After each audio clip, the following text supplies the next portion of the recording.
Today's story from Don Bosco's seminary days will surprise you with its humanity and its humor. It's about two future saints and their chicken dilemma. You'll discover how even saints in training faced everyday moral dilemmas, and more importantly, how the friendships we choose can shape who we become. The Miracles and Prophecies of Saint John Bosco, a project of America Needs Fatima. I'm your host, Adrian Fonseca. Subscribe for new episodes every Monday, Wednesday, and Friday. Welcome to the Miracles and Prophecies of Saint John Bosco. I am Adrian Fonseca. These videos exist to share timeless wisdom from Saint John Bosco that can transform your spiritual life and inspire you to grow closer to Christ and Our Lady.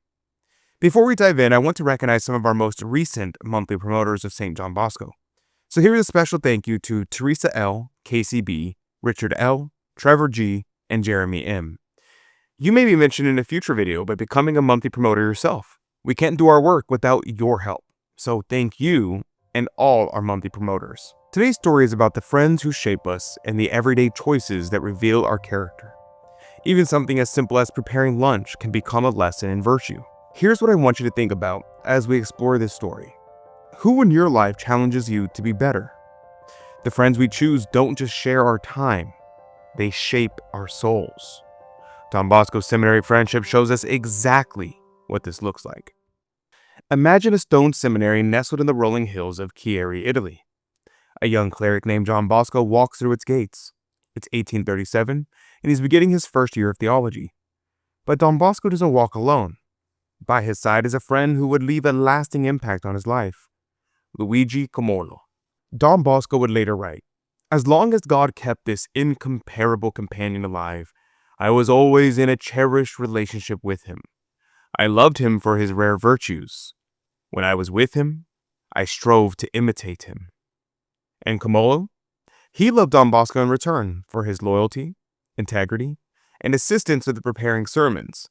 But more on that later. That year, Comollo won the coveted prize of 60 liras for excellence in both academics and piety. And Don Bosco? He didn't need awards.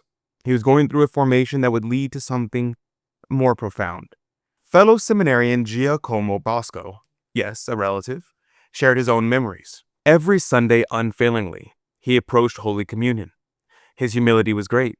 He was exact in observing the rules. In recreation, he never joined the loud or silly. You'd find him walking quietly with a few trusted friends or deep in reflection. Even in leisure, Don Bosco was learning. He huddled with his scholarly companions, devouring church history. He loved the stories of the popes, tales most others overlooked or even dismissed. He lamented that many writers neglected the papacy while elevating lesser-known figures. And yet, he didn't just read, he wrote. Inspired by the great historians Castile, Fleury, and the Bellandrist, Don Bosco began to prepare his own little ecclesiastical history for the youth that he would eventually one day guide. He was so precise with his language that his classmates nicknamed him the Rabbi of Grammar. Father Giacomelli once witnessed Don Bosco correct a classmate who made a daring theological claim about original sin. Don Bosco corrected him with clarity and kindness, not to show off, but out of genuine care for the truth. And while others relaxed during breaks, Don Bosco served. He cared for the sick and asked doctors so many insightful questions that one finally asked him, "Did you study medicine before you became a priest?" "No," Don Bosco smiled. "I only ask questions to learn." The doctors were stunned. But those are questions only a physician would know to ask. This careful attention to virtue would soon be put to the test in an unexpected way. When the school year ended, Don Bosco went home to his beloved mother Margaret. One day, he received a letter from Luigi Comollo. "I must tell you something that consoles me and confuses me. My uncle asked me to speak on the glorious Assumption of Mary. I feel so unworthy. But I've written it and I'm coming Monday to recite it for you. Please provide feedback on both the gestures and the content. Pray to the guardian angel for my journey." Comollo arrived as promised, and after editing the sermon, the two friends decided they were hungry. But there was one small problem. They needed a chicken. They walked out to the yard and soon found one. But what should they do with it? Neither of them wanted to kill it, and after some debate, John held the sickle and Comollo the bird. and whack! With one swift motion, the deed was done. But immediately both young seminarians moved away, exclaiming in shock, "Fools that we are! The Lord has said to use the beasts of the earth for our good." Without further difficulty, the chicken became their lunch. And the sermon they had worked on together, it was a triumph. Don Bosco later heard rave reviews. "Comollo preached like a saint. He was like an angel on the pulpit." Knowing his friend's natural shyness, Don Bosco asked how he had spoken so boldly. Comollo answered, "As I stood there, I lost all strength. My knees gave way, but then Our Lady took my hand, and I was strong. I spoke only by her grace. Praise be to her." You know what strikes me about this story? It shows us that the friends we choose really do shape who we become. Don Bosco and Comollo pushed each other towards holiness through everyday moments, editing sermons, sharing meals, even dealing with reluctant chickens. And if this story resonated with you, I need you to share it. And think about that friend who challenges you to be better. Or maybe someone in your life who's struggling with their friendships or needs encouragement in their spiritual life. Send this video to them right now.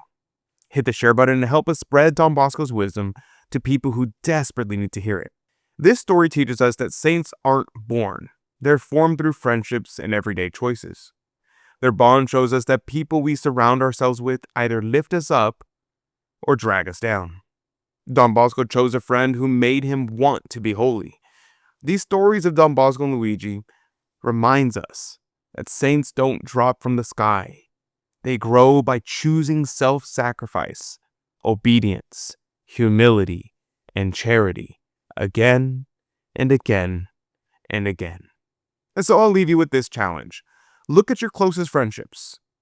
Are they making you more like Christ, or are they holding you back?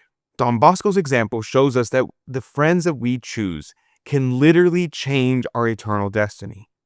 And like Comollo, when we feel inadequate for our task before us, let us remember to ask Our Lady to take our hand and make us strong.